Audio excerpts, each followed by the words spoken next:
Hello' guys, good morning সকলোকে। আজিৰ কাৰণে গুড মৰ্ণিং দিলোঁ। সকলোৱে ভালে থাকক। এই মাছ ৰাখিলোঁ ৰাতিপুৱাই। ইয়াৰ দাম হৈছে মোৱা পুঠি আৰু ইয়াৰ দামটো হৈছে 150 টকা কৰি কিলো ৰাখিছোঁ। এইটো মাছটো শুকাবৰ কাৰণে ৰাখিছোঁ আৰু এইটো মাছটো শুকাই শীতল বনাই এইটো চুঙাত খুন্দিব। এইটো চুঙাত খুন্দি ফালে 3 মাহ 4 মাহ এনেকুৱা চুঙাত থৈ দিয়ে। তাৰপিছতে ওলাই কিনি খায়। তাৰপিছত খোৱাৰ পিছত এইটোত মানে শৰীৰৰ কাৰণে খুব ভাল আছে আৰু কিডনীবিলাক লিভাৰবিলাক ঠিকে ৰাখে, অ'কে ৰাখে। সেইটোৰ কাৰণে এই শুকান শীতলটো খাব লাগে। আৰু এই সময়ত আমি প্ৰত্যেক বছৰে ৰাখোঁ যে এনেকুৱা মানে নৱেম্বৰ আৰু ডিচেম্বৰ এইগিলা মাহত ৰাখিলে তাৰমানে মাছৰ বহুত চৰ্বি হয়। সেইটোৰ কাৰণে এই চৰ্বি হ'লে তাৰমানে চুঙাত যেতিয়া খুন্দি ৰাখিব তেতিয়া মানে খাবলৈ বহুত টেষ্টি আৰু মজা লাগে।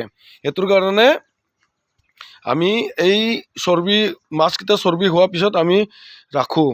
এইটো মোৰ মানুহজনী আছে আৰু এইটো মা আছে আৰু বাইদেউ আৰু মাহী। এইটো মাছটো বাচি আছে। তাৰমানে মোৱাটো বেলেগে ৰাখিব আৰু পুঠিটো বেলেগে ৰাখিব।